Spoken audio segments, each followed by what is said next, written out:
සුබ දවසක් ප්‍රාර්ථනා කරනවා ඔයාලා හැමෝටම. ඉතින් මේ වීඩියෝ එක අදම දැම්මේ නැත්තම් මාව බලන්න සැරෙන් සැරේට ආපු සමහර දරුවෝ ඒගොල්ලෝ තරහ වෙයි ටීචර් අපේ වීඩියෝ එක දැම්මේ නෑනේ කියලා. ඒකයි මේක මේ වෙලාවෙම දාන්නේ. අපේ එක දරුවෙකුට නිමාඩු නැති නිසා එයා වෙනම ආවා. තවත් සමහරු වෙනම ආවා. ඉතින් මේ මල් පොකුර මට දුන්නේ ලයිෆ් ස්කිල් සෙන්ටර් එකේ පියුමි අක්කා. ගොඩක් ස්තුතියි පියුමි අක්කේ. මේ තමයි ඒ කොටස් වශයෙන් ආපු දරුවෝ. ඒගොල්ලෝ සැරෙන් සැරේට ආවේ. මම යාළුවත් එක්ක ෆොටෝ ගත්තා. මට හරිම සතුටු හිතුණා. මේ මල් පොකුර දුන්නේ මට විශේෂ කෙනෙක්. ඒ මගේ මොන්ටිසෝරි යන කාලේ ඉඳලා යාළුවා වෙච්ච චම්මි. අද අපි දෙන්නම එකම පාසලක ගුරුවරු විදියට ඉංග්‍රීසි ගුරුවරු විදියටම සේවය කරනවා. මොකද අපේ ආසම සබ්ජෙක්ට් එක උනේ දවස්වල ඉංග්‍රීසි.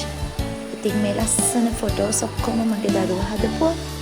මේ මගේ මහත්තයා එයාත් මට වටින ලස්සන ටැග් එකක් දුන්නා. ඉතින් අන්තිමට මේ ආදරය මෙච්චර ලබන්න මං කොච්චර පින් කරලා තියනවද කියලා මට හිතුණා.